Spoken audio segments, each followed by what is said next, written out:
4. Abra sua Bíblia. Vamos meditar aqui numa palavra para a gente ir embora.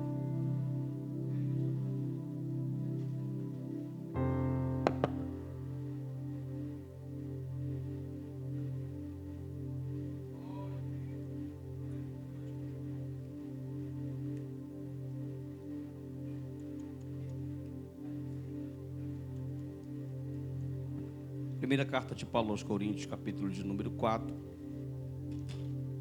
Pastor Wesley, me dá essa agenda marrom aí, por favor.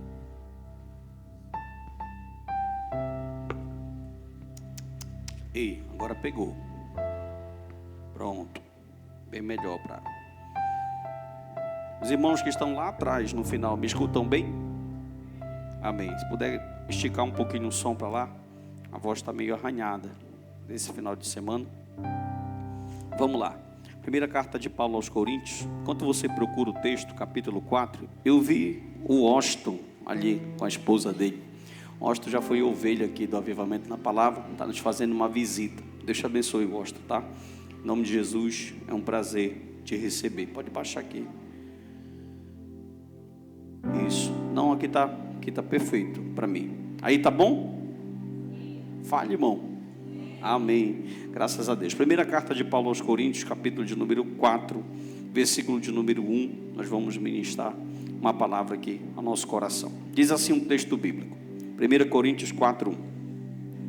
Assim, pois, importa que os homens nos considerem como ministros de Cristo e despenseiros dos mistérios de Deus. Ora, além disso, o que se requer dos despenseiros é que cada um deles seja encontrado fiel. Encontrado o quê?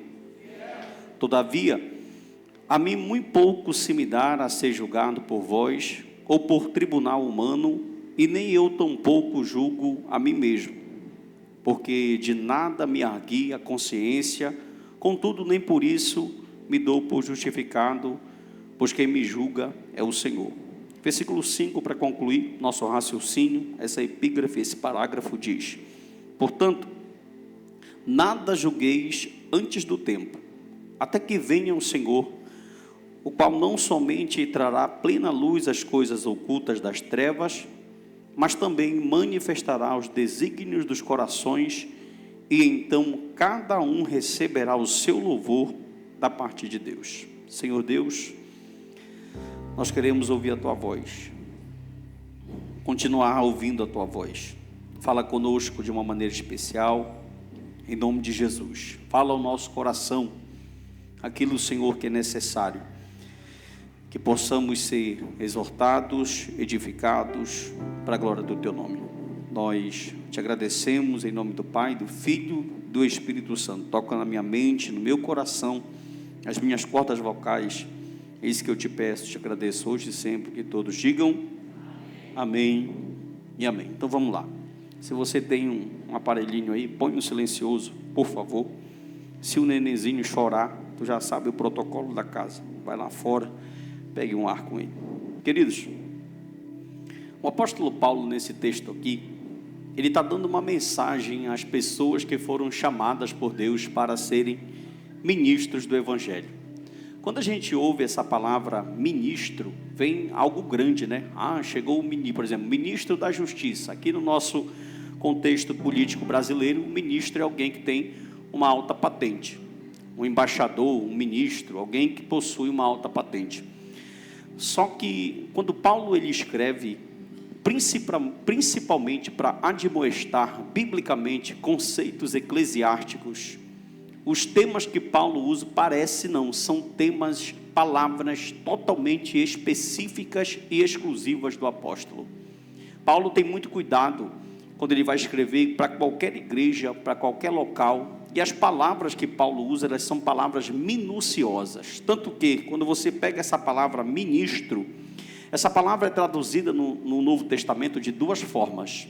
Essa palavra é traduzida como diáconos, capítulo 3 da primeira carta, ele vai traduzir essa palavra ministro, como a palavra, ela pode ser traduzida como diáconos, só que esse termo aqui, 4:1, onde aparece, pode colocar meu filho, 1 Coríntios 4:1, onde aparece esse termo ministro, que você vai ler aqui no telão, Essa palavra não é a palavra grega diáconos.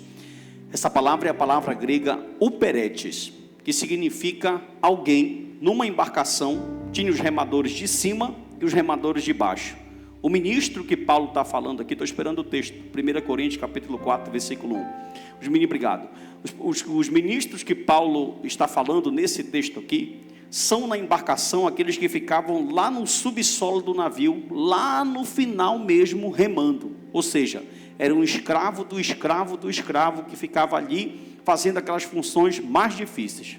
Vocês sabem que nesse tempo a navegação não tinha motor a óleo, não tinha motor elétrico, era vela, vento e remo. E essa palavra que Paulo usa aqui como ministro é a palavra que significa um remador inferior. Era alguém que estava a trabalho do reino de forma mesmo, um diácono, um escravo, um servo. Uma coisa interessante que hoje, por tudo que nos rodeia, falando filosoficamente, culturalmente, parece que a êxtase de querer ser um ministro, de querer ser um servo de Deus, ela tem ficado muito esquecida. Olhe para mim, para você entender meu raciocínio. É muito comum a gente ouvir pais de crentes, pais, servos de Deus, pegando seus filhos e na roda de conversa entre família ou em outro lugar, falar, olha, estou investindo no meu filho para ele ser médico. Que benção, o médico ganha muito bem. Estou investindo no meu filho para ele ser um advogado. O Dr. Paul Washer, um grande teólogo americano, escreveu em uma das suas obras, ele é considerado ali um dos últimos puritanos, e Paul Washer escreveu uma coisa que foi aos olhos de muito escandaloso. Ele disse assim, ó, eu estou criando os meus filhos para eles morrerem na obra missionária. Vocês ouviram o que eu falei? Eu estou criando os meus filhos para eles morrerem na obra missionária. Porque biblicamente a gente entende que o pai tem que passar o legado para o filho da fé que ele tem. O problema não é você se formar médico, o problema não é você ser arquiteto, o problema não é você ser gari. Independente da sua profissão, o que importa é que você tem que servir a Deus aonde Deus te colocou. Entendendo também biblicamente, eu posso observar que nem todas as pessoas que estão na membresia da igreja, ou no clero da igreja, ou no ministério da igreja, essas pessoas foram chamadas para serem de forma integral. Interessante que, eu já contei essa história aqui, mas não custa repetir, que encaixa muito bem com o que eu quero falar, que o Dr. Billy Graham, na década de 80 e 90, 70, 80, 90, quando ele começou a ser um homem muito popular. Em que sentido? Na biografia de Billy Graham, se você ler, Billy Graham, quando ele chegava em determinado país, só para você ter uma ideia, não eram pastores que iam buscar Billy Graham no aeroporto. Quem ia buscar Billy Graham no aeroporto eram os presidentes das nações. Uma vez Billy Graham chegou no Vietnã, onde estava tendo uma guerra entre Vietnã e Estados Unidos. O Dr. Billy Graham desembarcou ali, eles falaram assim, bora parar a guerra, o Billy Graham vai pregar. Quando ele terminar de pregar, de novo, a gente se... Então, para você ver a influência desse homem, ele se tornou tão popular nos Estados Unidos, irmão Paulo, que a Casa Branca falou para ele assim, Dr. Billy Graham, fizeram uma pesquisa e está cogitado o seu nome aqui como presidente dos Estados Unidos da América. Dr. Billy Graham, com ênfase total, ele disse assim, ó, rapaz, eu vou me rebaixar. Só aqui que entendeu? Eu vou me rebaixar. Ele disse, eu sou embaixador do Evangelho. Aleluia. Há quem diga, Dr. Gilton Moraes, na sua homilética, no seu livro Homilética, Arte de Pregar, ele vai dizer que a pregação, ela é a mais nobre arte que existe na face da terra. Por quê? Porque ela tem como cunho levar o evangelho da verdade àqueles que precisam. Diz a história que no século XVIII, quando Charles Spurgeon estava criando e fazendo um grande avivamento na Inglaterra, a rainha foi procurá-lo. Chegou a rainha na porta, Spurgeon tinha o seu momento de oração.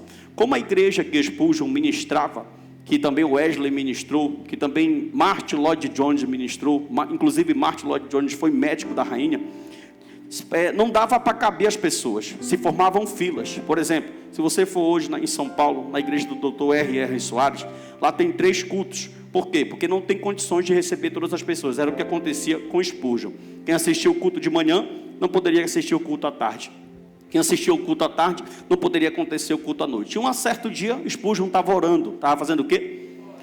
E alguns enviados da rainha da Inglaterra mandaram chamar Spurgeon. Bateram na porta, a mulher atendeu e disseram assim: olha, doutor Spurgeon, a rainha da Inglaterra quer falar com ele. A mulher, não querendo incomodar, mas poxa, a rainha, a presidente da nação, a mulher que manda em tudo lá, bateu na porta do quarto e disse: Spurgeon, a rainha da Inglaterra mandou te buscar. Ele disse: fala para ela esperar que eu estou falando com o rei. Então as pessoas, elas começaram a entender que ser um ministro do evangelho não é uma missão fácil. Coloca para mim Romanos capítulo 12, versículo de número 7, eu quero que a igreja entenda esse ponto comigo. Nesse texto, quando Paulo está falando de dons espirituais, ou dons de serviço, olha o que ele fala sobre o ensino. Se alguém quer o ministério, dediquemo-nos ao ministério, ou que ensina, esmere-se no fazê-lo. E aqui nesse capítulo 4, Paulo está dizendo que pregadores, que o quê? Eles devem ser responsáveis a Deus.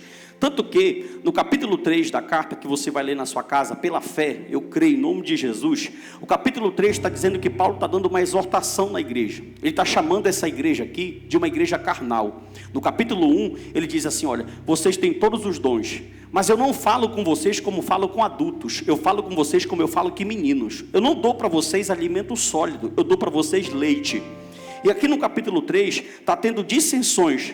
E Paulo vai dizer que igreja que tem panela, igreja que tem disseção, é uma igreja que está na carne. Paulo diz que quando tem grupo, Paulo diz que quando tem panelinha, só é um resultado. Pergunte qual?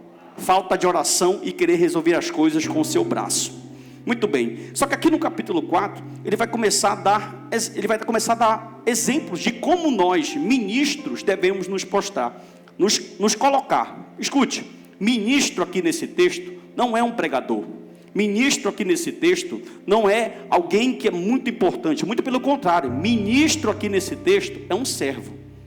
E se você olhar para o seu lado, tem um servo do teu lado, porque todos nós fomos chamados para ser servos de Deus. Sabe o que é uma coisa interessante? Olha só, escute isso aqui. Um pastor recentemente foi na Bolívia agora. Eu estava pregando uma palavra aqui no Templo Central de Marituba, e um pastor que me convidou disse que um pastor foi à Bolívia recentemente. Foi aonde? Chegou na Bolívia, ele entrou numa mega igreja, e ele viu um homem lá lavando o banheiro. Ele perguntou: o que esse homem é aí? Ele falou assim: esse homem aqui é um dos maiores desembargadores que tem aqui no país. E ele falou assim: ele está lavando o banheiro. É porque é o seguinte, irmão, aqui no cristianismo, a partir que tu passa daquela porta, não interessa o título que tu tem lá fora. Vou pegar as palavras de Jesus para você. Jesus falou assim, ó: João Batista, nascido de mulher, Mateus 11, não tem ninguém maior do que ele. Aí ele colocou João Batista lá em cima. Porém ele disse assim, ó: porém o menor do reino do céu é igual a ele, é maior do que ele. Porque para Cristo todo mundo aqui é um ministro, todo mundo aqui é igual. Só que escute, o capítulo 4, olha só a Bíblia, por favor. 1 Coríntios capítulo 4, versículo 1. Eu vou com bem calma, estilo reformado. Não sei se é do versículo 3 ou vira o pentecostal, mas olha, estilo reformado.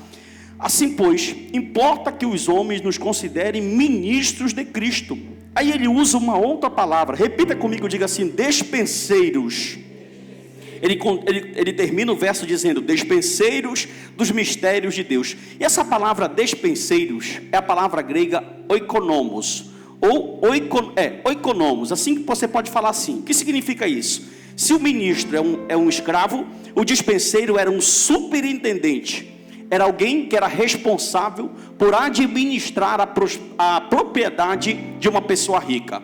Paulo está dizendo que nós recebemos de Deus a outorgação de sermos superintendentes da graça que nós recebemos. E um despenseiro era uma posição de extrema responsabilidade. É por isso que no 12:7 de Romanos, ele fala que quem foi chamado para ensinar, para pregar, para ministrar, não pode fazer isso de qualquer forma. Ele tem que fazer de que forma? Ele tem que fazer com a forma perfeita. Quando ele escreve a Timóteo, ele vai falar algo muito interessante. Ele vai dizer assim: Timóteo, o obreiro, ele precisa manejar bem a palavra. A palavra manejar naquele texto é a palavra grega ortotomeu. E a palavra ortotomeu significa o corte certeiro, sem falha, que o tecelão tinha que dar. Ou seja, com precisão, perfeito, porque assim é a vocação a quem Deus chama um despenseiro. E uma coisa muito interessante, escute só: sobre e sujeitos. Olhe para mim, por favor. Nós somos colocados sobre os outros, porém, nós somos sujeitos ao Senhor. Deixa eu te dar um exemplo. Eu, pastor, tenho uma condição eclesiástica sobre os membros da igreja, porém, acima de mim, eu sou submisso a Deus. Como assim, pastor?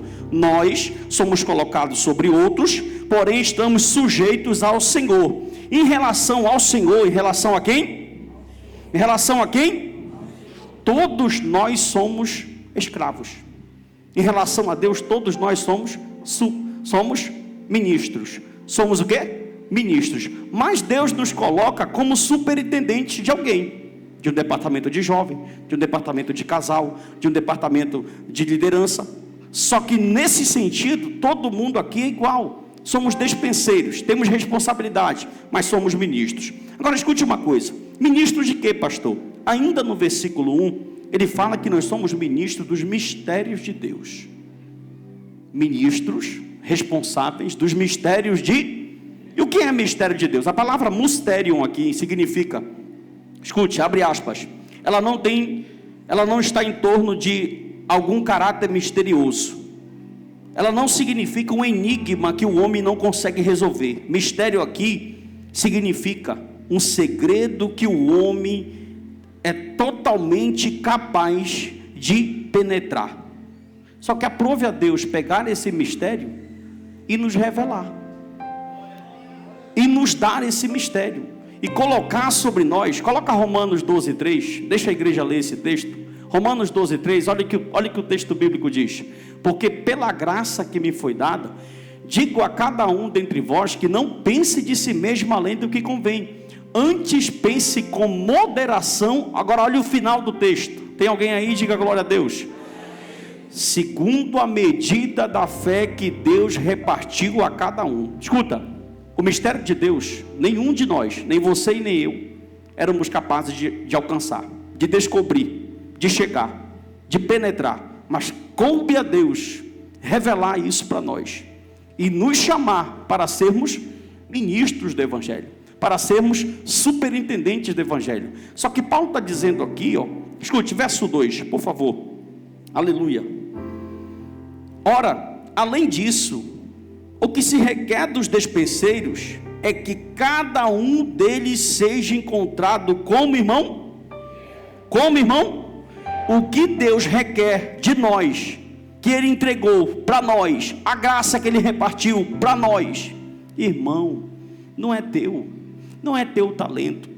Por exemplo, tem pessoas que falam assim: isso aqui eu herdei do meu pai, do Pai do céu. Isso aqui eu herdei do meu tio. Meu irmão, é a graça de Deus que foi repartida a cada um. Se Deus te repartiu uma graça e te revelou esse mistério, Ele só te pede uma coisa: que tu seja achado fiel. O versículo de número 2 está dizendo o seguinte: essa missão tem se tornado cada vez mais difícil, mediante a tudo que nos rodeia, sim ou não? Só que em algum sentido, todos nós somos despenseiros, e a gente precisa ser encontrado. Agora olha o verso 2 de novo. Ora, além disso, o que se requer dos despenseiros, lembrando, você que despenseiros é alguém que tem uma responsabilidade. Pastor, já sirvo a Deus há tanto tempo e ainda não criei nenhuma responsabilidade com o reino. Coloca para mim 1 de Pedro 4:10. Segundo esse texto aqui, você e eu, independente da posição, 1 de Pedro 4:10, servir uns aos outros. Servir o quê? Cada um conforme o dom que recebeu, como bons despenseiros da multiforme graça de Deus. Nesse sentido aqui, todo mundo recebeu algo de Deus, todo mundo recebeu algo para zelar, todo mundo recebeu algo para administrar. Alguém recebeu o dom de cantar, alguém recebeu o dom de pregar, alguém recebeu o dom de servir, alguém recebeu o dom de ser hospitaleiro, alguém recebeu o dom de zelar, alguém recebeu o dom de ensinar, alguém ensinou o dom de fazer. Todo mundo. E esse dom tu recebeu para quê, irmão? Para servir uns. Se você for no mundo secular, querer falar com um psicólogo, acha um pouquinho só, Rafael, 10 centavos. Se você for querer falar com um psicólogo, tu tem que pagar de 150 a 200 reais para te sentar na frente dele e ele, com as técnicas que ele aprendeu na academia, te ajudar, porque ele estudou a mente para isso. Para te vir conversar com um pastor, ele não te cobra. Para te vir contar as tuas lamúrias para o departamento de jovem, o pastor dos jovens, ele também não te cobra. Para te vir contar as tuas lamúrias para a irmã que trabalha com as mulheres, ela também não te cobra, porque o que Deus nos deu de graça é para repartir como? De graça recebeste, de graça dai. Irmão, quando a comunidade entende que o que Deus me deu é para abençoar quem senta do meu lado, fica totalmente diferente a visão da comunidade. Por quê? Porque eu vou sair da lei do Muruci. Conhece a lei do Muruci? Como é a lei do Muruci? Vou sair da lei do Muruci, paraense entende, né? Vou sair da lei do Muruci e vou entrar na outra lei. Preste atenção, por favor. Todas as vezes que Jesus falou sobre igreja, ele nunca usou uma metáfora no singular. Nunca. Todas as metáforas que falam de corpo, plural, árvore, plural, família, plural, sempre é plural. Por quê? Porque a ideia do cristianismo é eu me doar por ti e tu se doar por quem? Por mim. Amém ou não amém? Só que o nosso problema, irmão, olha como a gente só quer fazer por quem a gente gosta. Se eu for com a tua cara, eu atravesso o Saara para te abençoar. A tua sorte é que Jesus foi com a tua cara, que ele veio dar glória. Porque se fosse, irmão, Paulo escreveu, olha, ele nos amou sendo nós ainda. É muito simples você fazer algo por alguém, só que a sacada disso aqui Paulo está dizendo que nós temos que estar preocupados. Por quê? Versículo 3, por favor. Todavia, a mim muito pouco se me dá de ser julgado por vós ou por tribunal humano. Nem eu tão pouco julgo a mim mesmo. Capítulo 4, verso 3. Paulo está se incluindo nessa humanidade e ele diz que não se julga a si mesmo. Escute isso aqui, ó. As opiniões que nós temos de nós mesmos. Preste muita atenção nessa frase, por favor. As opiniões que nós temos de nós mesmos, como a que os outros têm de nós, elas são irrelevantes para Deus, porque quem irá nos julgar é Deus. Presta atenção, nem sempre nós mesmos fazemos um julgamento justo de nós. Na nossa cabeça, se Deus falasse assim, julga, a gente é especialista para julgar o outro. Paulo está dizendo aqui no verso 3, olha, eu não estou preocupado com o que os coríntios acham de mim, e nem o julgamento que eu faço da minha pessoa me coloca no céu, porque quem vai me julgar é o Senhor. Escute, irmão, o mesmo Deus que te agraciou com os talentos, ele vai te cobrar os talentos também. O mesmo Deus que te entregou os talentos, ele vai te cobrar os talentos também. Então escute isso aqui, não cabe a nós tais julgamentos. Por quê? Preste atenção. Quando nós somos especialistas em nos julgar, isso pode causar, uma pessoa se julga, ela cria um julgamento, e quando ela não alcança aquilo, o que é que isso causa? Depressão indevida. A pessoa se martiriza, eu podia fazer mais, porque ela está baseada no julgamento dela, não bíblico. Ou olha o contrário, isso pode levar a uma exaltação além do limite, a pessoa está se julgando muito capaz, porque ela está fazendo. Paulo está dizendo, peraí, não é eu que me julgo e me coloco no céu, não é fulano que olha para mim e dá o meu veredito, não é eu que digo o tamanho do galardão que eu mereço. Paulo está dizendo, quem vai me julgar é ele. Escute, aí a gente tem que ligar a luz do alerta. Pergunte por quê? Porque o julgamento de Deus é justo, e o texto está dizendo que nós temos que ser encontrados de formas fiéis, viu? E muitos nós caminhamos diante de Deus com infidelidade em muitas áreas da nossa vida. Primeiro, às vezes nos encontramos em pecados horríveis, estamos julgando o nosso próximo num pecado que é prática na nossa vida, porque na nossa justiça, na nossa o quê? A gente está absolvido. De novo, todavia, a mim pouco se me dá ser julgado por vós ou por tribunal humano. Paulo está dizendo assim, rapaz, o que vocês pensam de mim, o que o tribunal de vocês pensa de mim, o que eu penso de mim, quem vai me julgar, meu Deus do céu, é ele que vai me julgar. Então, se tem alguém que a gente tem que ter preocupação, irmão, deixa eu te perguntar uma coisa aqui, já estou terminando. Como é que tu está? Tua caminhada, como é que tu te encontra como ministro, como despenseiro? Vou falar e tu responde. Deus te entregou algo? Sim ou não? Deus derramou graça sobre a tua vida? Sim ou não? Deus abundou em alguns essa graça? Sim ou não? Dentro disso que Deus entregou nas tuas mãos, como tu te encontra? Fiel? Versículo 4, é até o 5 só. Porque de nada me arguia a consciência, contudo nem por isso me dou por justificado. Olha o que ele diz no final do 4. Pois quem me julga... Sabe o que Paulo está dizendo aqui? Presta atenção. Paulo está dizendo aqui que ele não lembra de nenhuma falha dele. Olha, eu não me lembro de nenhuma falha. Essa expressão, nada me arguia a consciência, ele está dizendo, eu não me lembro de nenhuma falha minha. Não me lembro de nada errado que eu tenha cometido. Só que mesmo eu não tendo cometido falhas, isso não me torna justo. Sempre lembrando Paulo aos Coríntios que quem vai julgar não é o que eu faço, é ele. Aí ele continua, mas ele não descansa nessa confiança, e ele continua, por isso não me dou por justificado. Não me dou por quê? A palavra justificado aí é a palavra dedicaiomai, que significa, por isso não me declaro não culpado. Aí ele prossegue, nesse sentido, a absolvição de Paulo não se dá através da avaliação pessoal, porque quem vai declarar se você é fiel ou não, não é o pastor, não é a irmã, não sou eu, é o Senhor. No final do texto ele está dizendo, pois quem me julga, o problema é que a gente está preocupado muito com a avaliação do outro. Fulano olha para mim, está uma bênção, nós queremos agradar gregos e troianos. Paulo está dizendo assim, ei, peraí, olha, irmão, olha como esse texto é sério. Eu não encontro falhas na minha caminhada. Olha o que ele está falando, eu não encontro falhas na minha caminhada. Não me recordo de algo que eu tenho feito que tenha agradado o Senhor, mas eu estou sempre com a luz ligada, não me declaro inocente, porque quem vai me julgar, homens só conseguem julgar o que ele vê aqui. O julgamento, olha, meu Jesus amado, leia comigo por favor o versículo de número 5, que tu vai confirmar o que eu estou falando. Olha aqui, ó. Não julgueis antes do tempo, até que venha o Senhor. Até que venha quem? E ele está vindo, o qual não somente trará à plena luz as coisas ocultas.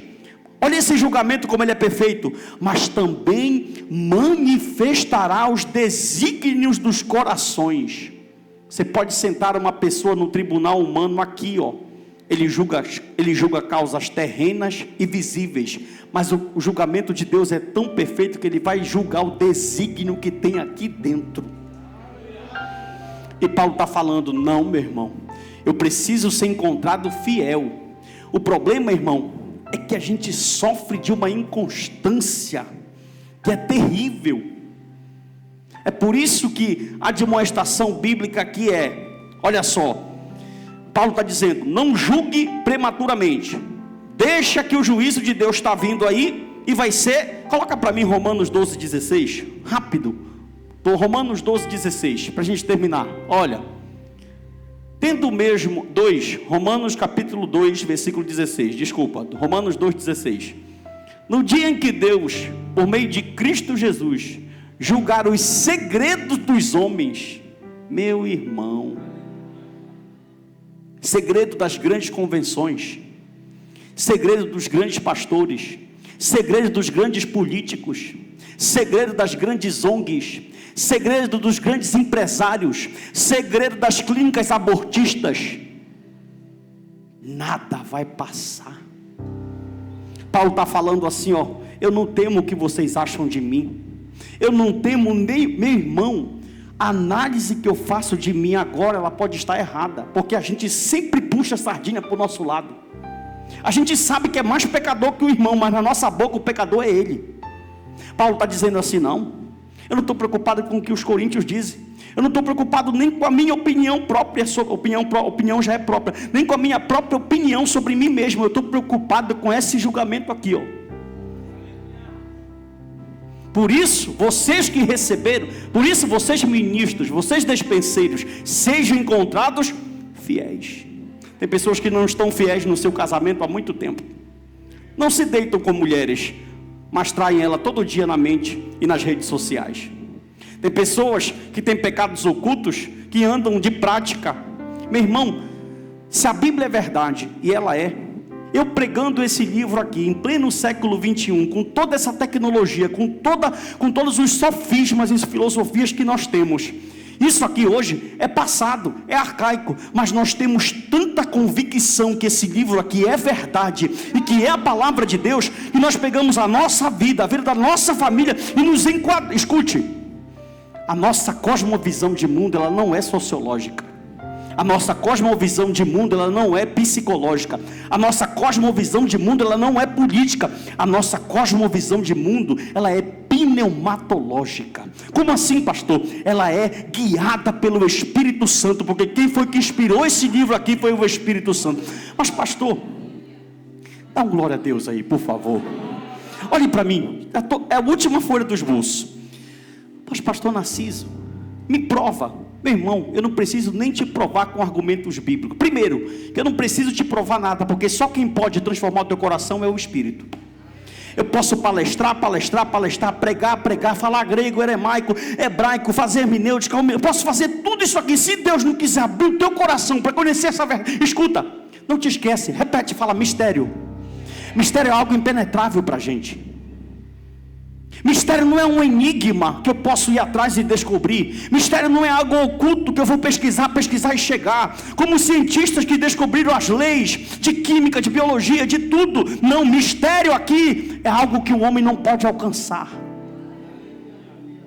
Aleluia. Sabe o que é isso aí, irmão? Olha aqui para mim. É Deus cobrando o que o filho dele veio fazer aqui. Você é pai, você que é mãe, oh glória, se você visse o esforço de um filho, você não queria recompensá-lo? Segundo a Bíblia, papai do céu recompensou o filho. Já em João 14, olha para mim, Jesus orou assim: segundo a lei de Moisés, todo mundo que oferece um sacrifício, e quando esse sacrifício agrada a Deus, ele tem direito a um pedido. Jesus orou em João 14, Pai, eu tenho um pedido. Foi eu que vim, foi eu que encarnei, foi eu que morri, foi eu que foi cuspido, foi eu que fui rejeitado, foi eu que fui massacrado, foi eu que fui batido na cara, foi eu que fui flagelado, foi eu. Então eu tenho um pedido. Pergunte qual? Jesus falou assim: se tu não der glória nessa é porque está difícil para ti. Ele falou para o Pai: que onde eu estiver, eles também estejam.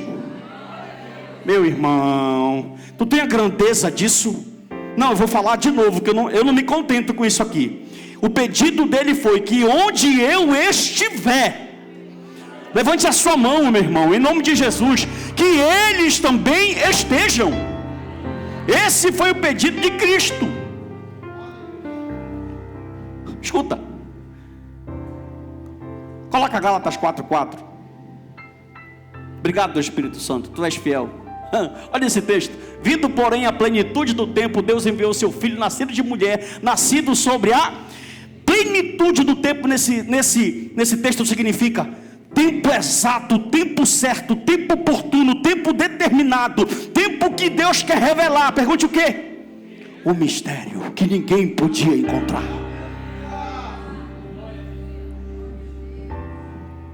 João 15:16, põe, leia rápido, meu filho, pelo amor de Deus, que a gente quer ir embora. João 15:16, Jesus falando por discípulo. 1, 2, 3, 3.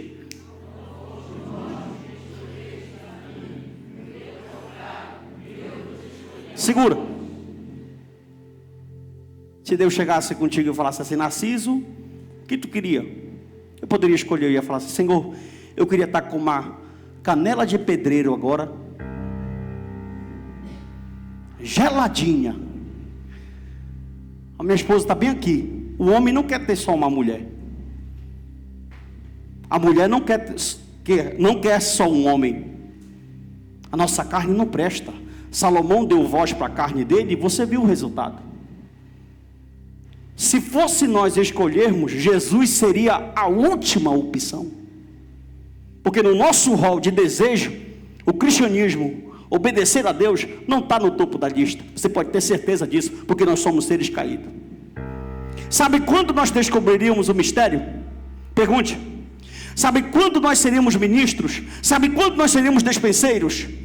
Não foi você que te colocou nessa profissão. Não foi você que te colocou nessa posição. Não foi você que decidiu ser ministro. Não foi eu que decidi ser pregador. Levante a sua mão, a graça de Deus, aleluia, que quebra todo jugo desigual. Aleluia, levante a sua mão. Se isso bate contigo, olha, foi lá no Pop Som, foi lá no Príncipe Negro, foi lá no Baenão, foi lá na Curuzu, foi lá na Boca de Fumo, foi lá no motel. Eu não sei da onde foi que Deus te tirou. Eu gosto de fazer uma ilustração. Eu quero pregar, olhe para mim. Eu gosto de fazer uma ilustração. Eu fico imaginando o Espírito Santo olhando para Paulo, o camarada com a mente mais brilhante que tem na terra depois de Cristo. Aí o Espírito Santo olhando para ele, dá glória aí para me ajudar, e falar assim: rapaz, fala grego, hebraico, aramaico, latim, conhece filosofia, conhece lei, o cara é um monstro. Não é que esse homem dá um bom crente? Aleluia. Deus sabe que as qualidades e talentos que você tem podem ser muito úteis. Meu Jesus amado, vou pegar o Edriel, vou fazer ministro. Vou pegar o Paulo, vou fazer despenseiro. Vou pegar o Wesley, vou fazer despenseiro. Vou pegar o Patrick, vou fazer ministro. Vou derramar graça, vou dar dons de ministério, vou dar dons proféticos, vou dar dons espirituais. Vou derramar graça. Eles porão as mãos nos enfermos. Pega, meu irmão, que eu estou profetizando. Eles porão as mãos nos enfermos, e esses enfermos serão curados. Aleluia.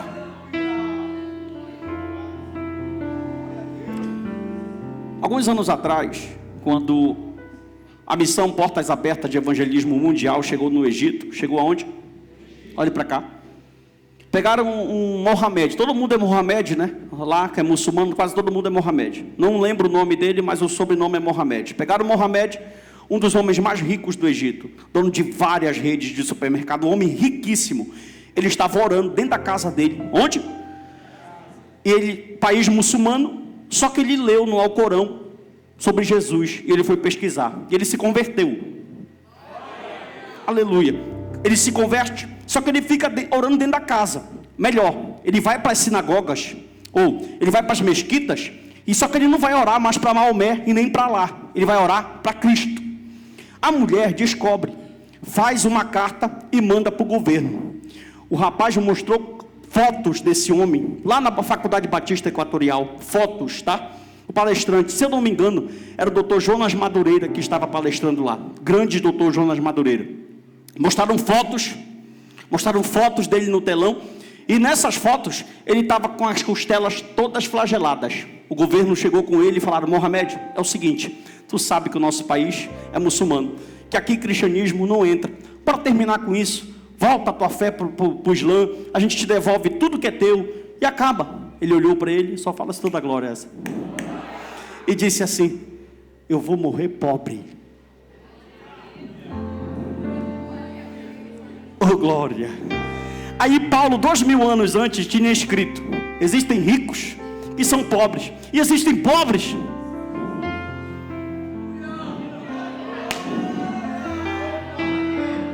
Prosperidade não significa ter bens financeiros, porque tem pessoas que têm muito dinheiro, mas não têm um lar, tem uma casa. Mansão é diferente de uma casa. Casa é diferente de um lar. E o que é um lar? Pode ser parede de barro, mas tem princípios, tem valores, tem paz. Levante a sua mão.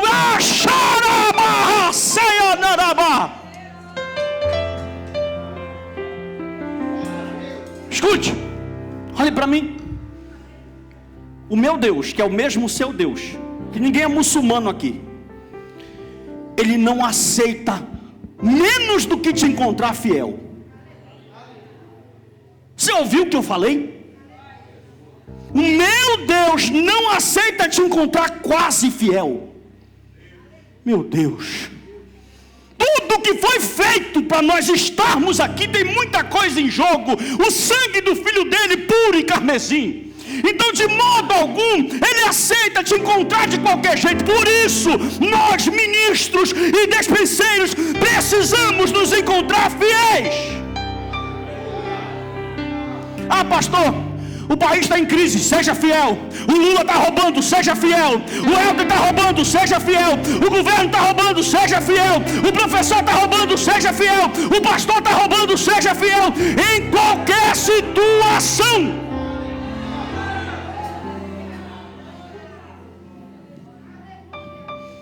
Jesus,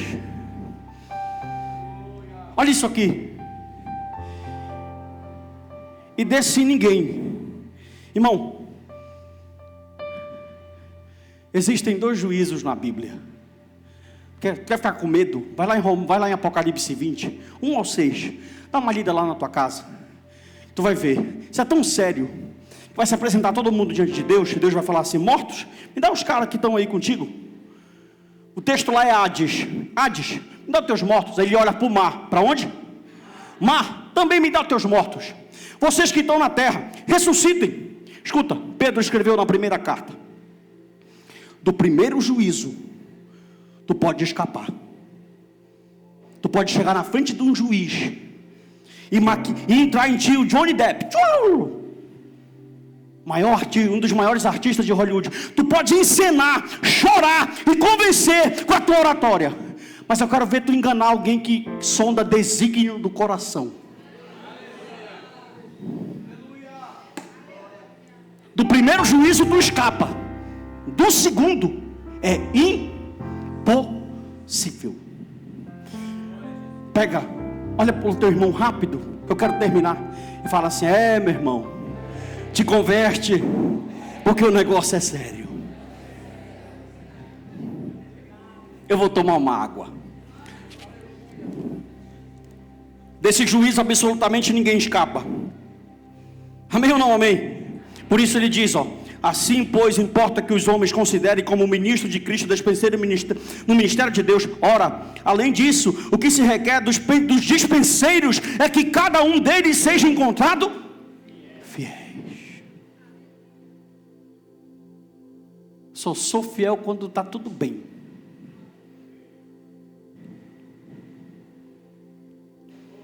Escute uma coisa: Adão está num deserto, Adão está num jardim. Está onde? Tem tudo. Eu vou ilustrar para você entender. Tem açaí, tem biribá, tem cupuaçu, só fruta paraense. Meu irmão, tem uxi, tem tudo. Se ele quiser pegar aqui uma pupunha, leva, bota. Foi nesse ambiente que tinha tudo que o diabo foi, Jesus está num deserto.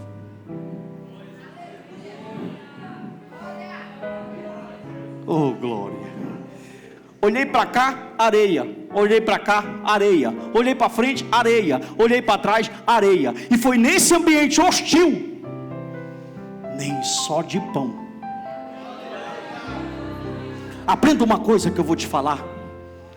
O ambiente de você crescer não é no jardim.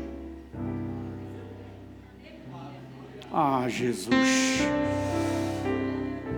Aleluia. Se você sente esse arrepio, levante a sua mão e expresse com glória a Deus, aleluia. O ambiente de você ser aperfeiçoado não é na bonança. O ambiente, sabe por que Deus não tem permitido bênção chegar na tua vida? Tu já é infiel. Posso falar, Jesus? Fazer igual trovão. Olha, vou falar. Presta atenção. Se tu já é infiel com um pouco,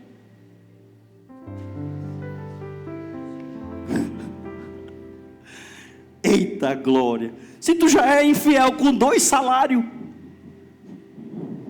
eu não estou falando fiel de dar dinheiro, eu estou falando fiel de honrar Deus com a tua vida. Imagine tu com a bolada da Mega Sena. Ia pirar, ia ficar doido. Ele ia chegar no culto e ia dizer assim: louvado seja o meu nome, santo, santo sou eu, glória a mim. E o meu Deus não divide a glória dele com ninguém. Aleluia. Levante a sua mão e faça como os anjos de Apocalipse 5, que olha um para o outro, se ajoelha e diz: ele é santo, Ele é santo, Ele é santo. Os 24 anciãos olham para o lado, já estão prostrados, dizendo: digno é o Cordeiro que foi morto, reviveu e que venceu. A Ele seja dada toda a honra, toda a glória, todo louvor, toda a adoração.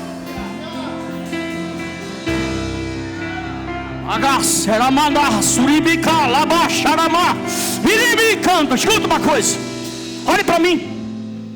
Quem aqui de nós investiria em projetos falidos?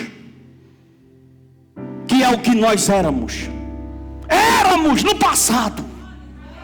Eu estou conjugando o verbo no passado, que é o que nós éramos, porque agora nós somos nova criatura, e quem está em Cristo,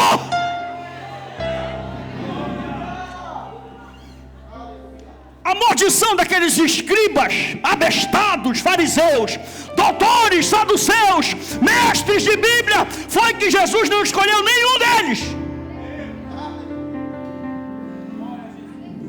Chegou o Messias na terra, pá, o solo sentiu, da glória, meu irmão, pelo amor de Deus. Ele foi cuspindo fogo, procurando a sua equipe. Quando ele passa: eu quero tu ladrão, eu quero tu cobrador de imposto, eu quero tu mentiroso.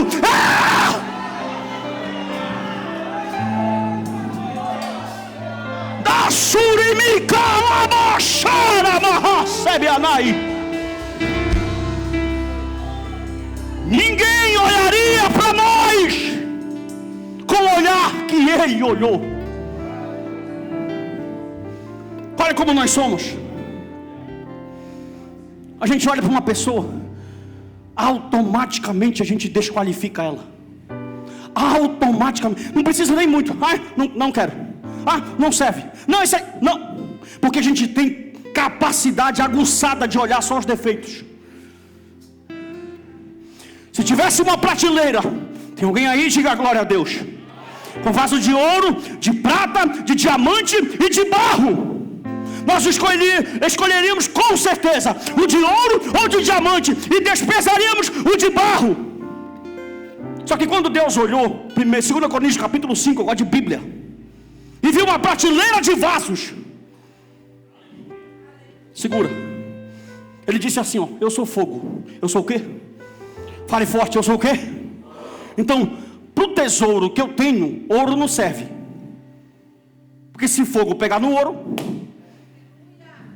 para o tesouro que eu tenho para colocar dentro, só serve de barro. Aleluia. Oh glória, levante a sua mão, pelo amor de Deus.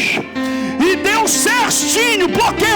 Porque aqui não tem ninguém de diamante, não tem ninguém de ouro. Aqui é tudo do pó, aqui é tudo barro, aqui é tudo pecador.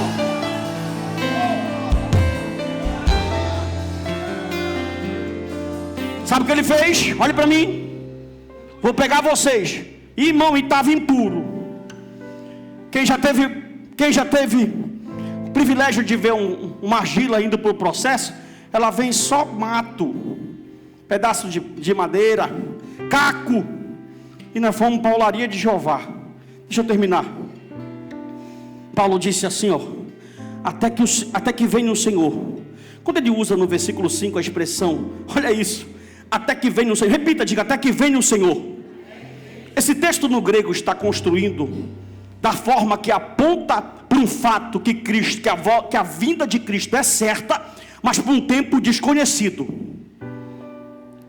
Ele diz assim, até que venha o Senhor. Isso no grego significa, a vinda dele é certa, mas ninguém sabe quando. Como ninguém sabe quando, a melhor maneira de esperar é servir.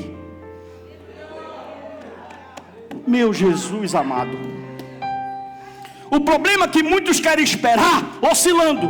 Jesus não vem em 2025, 2024, 2025 eu vou beber mais um pouco, vou me prostituir mais um pouco, vou virar o Satanás mais um pouco, depois quando pegar. Não, meu irmão, a melhor maneira de esperar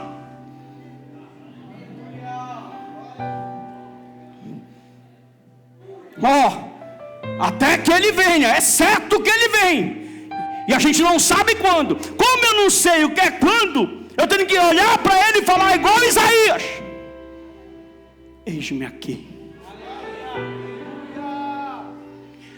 Pastor, eu entregar minha vida? Então entrega para o diabo.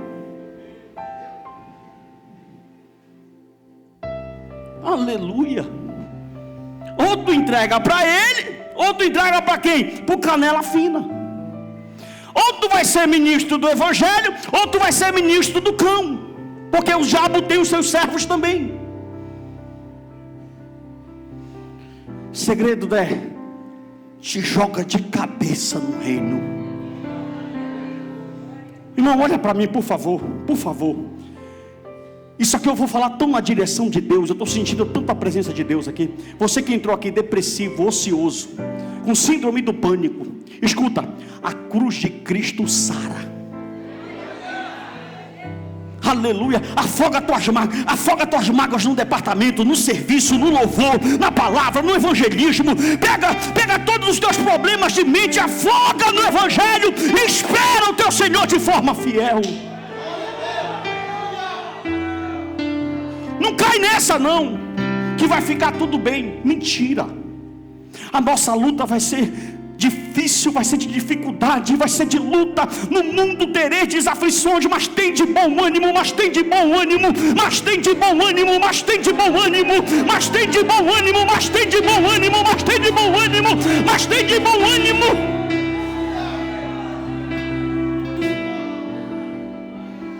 Pode chorar. Aleluia. Quando o Senhor Jesus estendeu sua mão, quando Ele estendeu sua mão para mim, eu era pobre, perdido, sem Deus, sem Jesus. Quando Ele estendeu sua mão para mim. Tá aqui a letra, cante comigo agora. Agora regozijo desde que o aceitei, e na tempestade eu posso sossegar. Levante a sua mão, vem! Pois com Ele estou liberto do perigo e do mal, desde que estendeu sua mão. Isso, levante a sua mão em nome de Jesus e declara, vai! Quando Jesus estendeu, quando Ele estendeu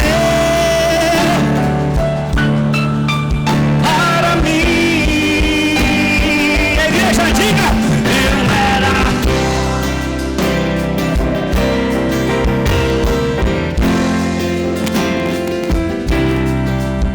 estendeu sua mão. Mais uma vez, quando Jesus vai encerrar, vai, a igreja. Quando Jesus estendeu,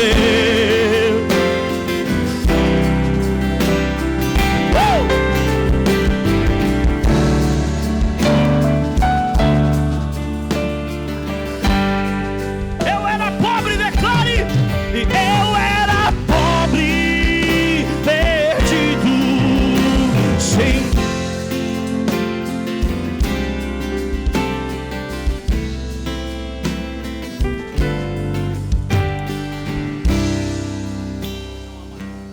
Olha aqui, irmão, segura. Tem alguém que quer se entregar para Jesus? Pastor, eu quero fazer uma aliança com Cristo. Levanta da tua cadeira e vem. Se tem alguém, a gente chama, irmão, porque o nosso papel é evangelizar o mundo, viu? Se tem alguém entre nós que quer fazer uma aliança com Deus, a igreja quer orar por você. Existe alguém entre nós que tem essa necessidade? Todos estão bem? Para a glória de Deus? Ninguém tem essa necessidade hoje? Se tem, é só levantar. Quem confessa o Senhor diante dos homens, o Senhor confessa diante do Pai que está nos céus. Amém ou não amém? Sei que os problemas vão surgir, Sei que provações virão. Vai encerrar, vai. Mas põe a sua fé no intercessor, que é Jesus, que sempre